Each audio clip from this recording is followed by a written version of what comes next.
Now, some of you might recall aspects of a pair of bills at the center of an exclusive investigation that can be found at seattlered.com because we talked about these two pieces of legislation.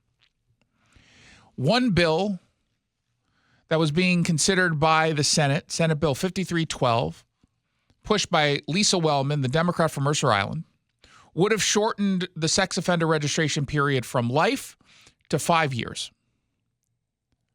Senate Bill 5282 would have reestablished the Missing and Exploited Children Task Force, which was sunset, with the intent to oversee and then ultimately end net nanny stings, at least as they currently exist. Now, net nanny stings, very, very, very similar to what you saw in To Catch a Predator. Here's some sweet tea. Have a seat. People go online. They see an ad that catches their attention because it usually subtly refers to sex with a minor. It's actually law enforcement, and they end up making an arrest. Now, these two pieces of legislation pushed by Lisa Wellman was done in partnership with a constituent who happens to be the father of a convicted child sex predator. And of course, in these cases, both of those pieces of legislation would have, on the one hand, benefited the child sex predator, the son of this constituent of Lisa Wellman's, and on the other hand, would have dismantled the very online sting operation that put his son in prison to begin with. Now, what she didn't publicly disclose at the time, and still kind of just pushes aside, that constituent was a close personal friend. Certainly seems that way based on all the text messages I went through. We exclusively obtained texts, emails, which you can read at seattlered.com, showing that Wellman worked extensively with Bruce Glant, whose son, Brian Earl Glant, was convicted in April of 2018 on 2 counts of attempted first-degree rape of a child, stemming from a net nanny sting that occurred in 2016 when he was 20 years old. And according to the court documents, he thought he was meeting with a mother offering up her 6 and 11-year-old daughters and 13-year-old son for sex. Yeah. Now, together, Lisa Wellman and her friend Bruce Glant quietly strategized how to weaken the very laws targeting online predators who solicit minors. Now, why she became so invested in this particular case and protecting not just Bruce Glant's son, but other people like him, is a little unclear, at least beyond the friendship.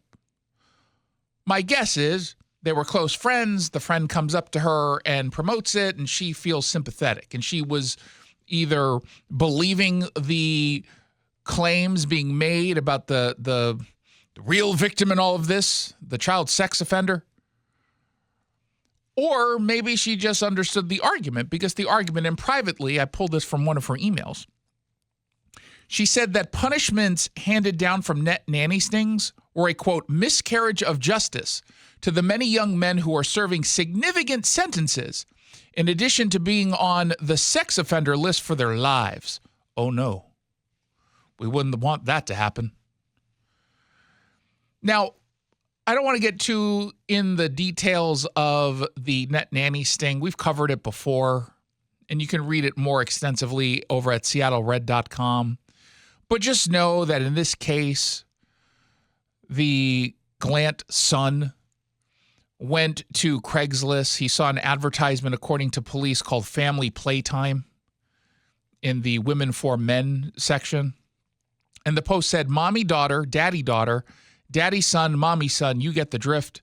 If you know what I'm talking about, hit me up. We'll chat more about what I have to offer you. So he hit her up to find out what she had to offer, which was a 13-year-old boy and a 6 and 11-year-old girls, sisters, whom, according to the court documents, he connected with and talked to the mother about having sex with, oral sex. Police say they arrested and charged him after he drove to Thurston County for the sexual meetup. Now, before defending this bill during a legislative hearing, Lisa Wellman knew all about these details. I've got the email that shows it. And yet still she decided to downplay the crimes when talking about this case, insisting that the current system is essentially unjust because the people who are caught in these things aren't talking to real kids. They're fictitious. They're fictional. They don't actually exist. And so there's not really a victim. That's the argument. And she worked on this legislation at the encouragement of her friend Bruce Glant, who was privately arguing what I suppose you might expect from the parent of anyone caught in these kinds of crimes. You don't necessarily want to admit what it was, or you're willing to jump through many, many mental hoops in order to make some sort of an excuse for this. It was just taboo. He, of course, knew he wasn't talking to a mother. In fact, this guy started Citizens Against Government Entrapment. Cage. It's called entrapment in this case, they believe. And they started working on the legislation at least as early as January of 2024. He had sent a bunch of lawmakers an email, I believe all Democrats, but I could be mistaken. One email was sent on December 17th of last year, where he pressed State Senator Manka Dhingra, the Democrat from Redmond, to support one of these particular bills. He said the net nanny stings were able to, quote, operate with no independent oversight, he said. And he complained that these operations were, quote unquote, rogue. And that we, quote, must remember it is the job of our government to protect all citizens. A separate email riddled with spelling errors. No victims, no children were ever present or harmed, and no children were ever saved or rescued in any of these things, he wrote in an email from January 24th of 2024. Now, eventually, Wellman would adopt pretty much all of these arguments. She would use them, again, both privately and publicly. And there was one point, and this is just terrifying and really gets to why we know the intent of reinstituting this board to oversee the net nanny stings was intended to weaken and or just get rid of net nanny stings altogether.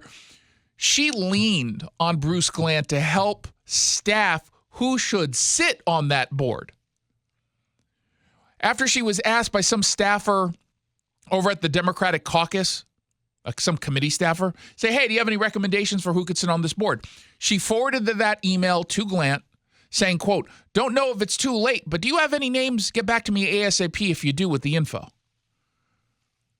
I don't want him choosing who's on that board, do you? I don't want him anywhere near that board. Yeah, bad idea. It's like, why don't you sit this one out? But he was a trusted advisor in a way. Now, I reviewed 50 pages of text screenshots between Wellman and Glant between October 9, 2024 and June 14 of this year. And in these text messages, you see a personal relationship and you see a highly coordinated and I would argue ethically questionable pairing or partnership or collaboration between these two. She was sympathetic to the argument that men caught in net nanny stings are not real threats to children. She dismissed this as a sex crime without a victim. In a January 22, 2025 text to Glant, Wellman helped coordinate a strategy, coaching him on setting a narrative to pass the two pieces of legislation, saying, quote, at this moment, my thought for the path of the bills is not to focus on how the sting was conducted. There's so many parts of it that are just so wrong. I think that convicted of sex crimes, but with no victims, what were they guilty of? Certainly nothing more than a life sentence. Or something, nothing worth a life sentence. When she says life sentence, what she means is a lifetime of supervision and sex offender registration. She argued that Brian Glant, the son, the sex offender, should be the one who testifies at the hearing. He presents as such a good person and mature adult, she said. She promised to argue why, quote, people like Brian, who, by the way, she misspells in almost every single text message. She misspells his name. People like Brian are not a threat to young people / children. They should have the ability or right to lead productive lives. Now, even though Brian Glant was caught in a sting where he intended to meet young kids for sex, Wellman texted that there is, quote, nothing that shows any inclination or desire to have sex with children. Huh? What about the comments of wanting to have sex with kids? Oh, no, that was all taboo fantasy. Okay. It becomes clear over the course of almost a year's worth of text messages that were submitted to me via public disclosure request that they are friends. They frequently discuss getting dinner and coffees, visiting each other's homes, offering restaurant recommendations to one another. They did the whole digital hugs. You know how sometimes you, at the end of it, hugs, and you send a little emoji? They were doing a lot of that. At one point, Wellman solicited Glant's help to get someone an apartment to rent or a home to rent on Mercer Island. It's just really icky, I think is the technical term. And behind the scenes, you can see how she was operating with other Democrats, trying to lobby on behalf of these bills, work behind the scenes so she can garner the support, because I have to assume she at least knew one of the bills, the supervision bill, would have caused some people to maybe say, do I really want to publicly side with child sex predators? I know I'm a Democrat and already soft on crime, but do I want it to be that obvious? She wrote in a text on January 15th, I'm hopeful things are going well and I'm working all the angles. I can say a few prayers. Claire Wilson, who is the chair of the committee this will be heard in, will support it. I spoke to Senator John Lovick today. He was a highway patrol officer. He was uncomfortable being the second on the bill, but I have his vote if it gets to the floor. I reached out to John Lovick, unsurprisingly did not respond to me, which to me makes it seem like, yeah, this is an accurate reflection of his position. A Washington State Patrol trooper. Washington State Patrol oversees the net nanny stings.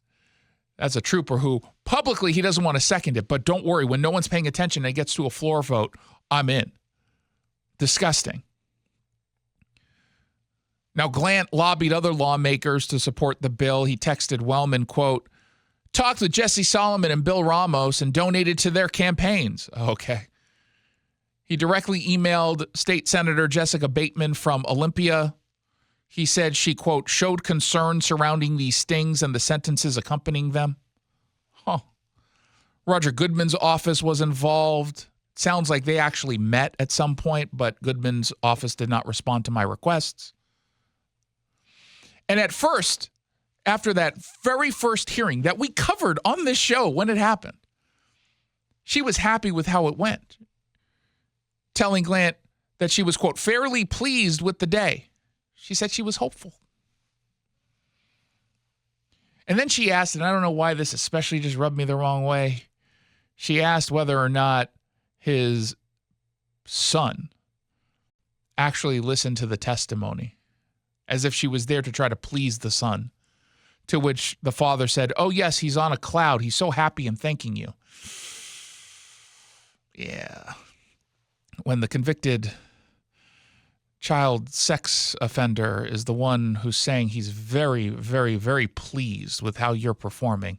Might want to rethink your position. Yeah, just a little bit. So, Greg, how have the changes at the IRS actually impacted collections? Jason, I really have not seen any change in collection. And in fact, quite the opposite. The IRS is sending out notices much quicker and less of them. It used to be there'd be 5 or 6 notices that would come out. Now they're doing 3. So if you're having trouble with the IRS, you have to call Greg Nunn of None Better Tax Resolution. From stress to success with IRS Solutions.